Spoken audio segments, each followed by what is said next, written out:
నమస్తే, welcome to dot news. నేను అనుష. తూర్పు ఏజెన్సీ వైఎస్ఆర్సీపీకి కంచుకోట లాంటిది అనడంలో సందేహం లేదు.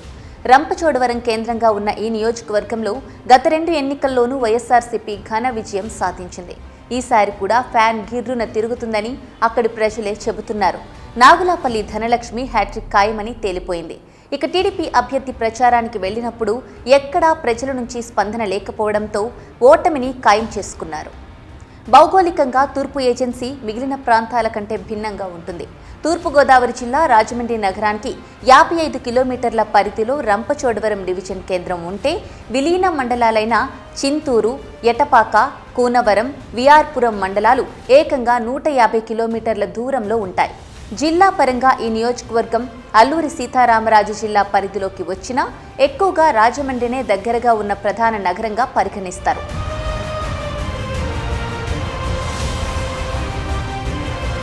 2014-2019 ఎన్నికల్లో ఇక్కడ వైఎస్ఆర్సీపీ విజయ ఢాంకా మోగించింది. గత ఎన్నికల్లో అయితే అత్యధిక మెజారిటీ కూడా సాధించింది. ఎమ్మెల్యేగా నాగులాపల్లి ధనలక్ష్మి విజయం సాధించారు. ఇప్పుడు మరోసారి ఇక్కడి నుంచి వైఎస్ఆర్ అభ్యర్థిగా పోటీ చేశారు. గతంలో ఏజెన్సీ ప్రాంతంలో ఏ ప్రభుత్వం చేయని అభివృద్ధి పనులను సీఎం జగన్ చేయడంతో ఈసారి కూడా వైఎస్ఆర్సీపీకే ప్రజలు పట్టం కట్టనున్నారు. మైదాన ప్రాంతాల్లో పోలింగ్ ఉదయం 7 గంటలకు ప్రారంభమై సాయంత్రం 6 గంటల వరకు జరిగింది. అయితే ఏజెన్సీ ఏరియాలో ఉన్న పరిస్థితుల దృష్ట్యా సాయంత్రం 4 గంటల వరకే పోలింగ్ జరిగింది. పోలింగ్ సమయం తక్కువే అయినా ఇక్కడ 75% పోలింగ్ నమోదు కావడం విశేషం. గడిచిన 5 ఏళ్లలో సీఎం జగన్ అనేక అభివృద్ధి సంక్షేమ కార్యక్రమాలు ఇక్కడ అమలు చేశారు.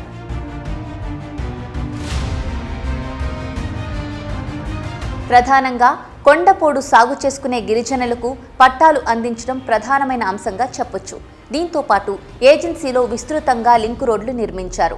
ఈ రోడ్లు గతంలో లేకపోవడంతో గంటల తరబడి కచ్చా రోడ్లపై ప్రయాణించి గిరిజన ప్రజలు ఇబ్బంది పడే పరిస్థితి ఉండేది.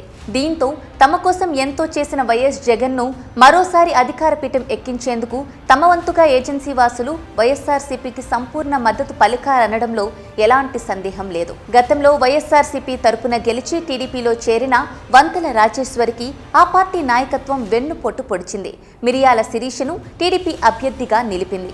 టీడీపీ టికెట్ కోసం చివరి వరకు ప్రయత్నించిన రాజేశ్వరికి ఆశాభంగమే మిగిలింది.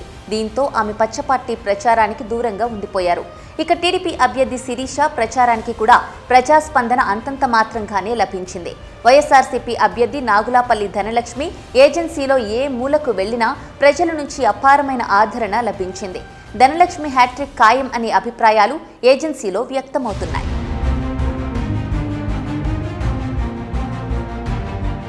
Please subscribe Dot News.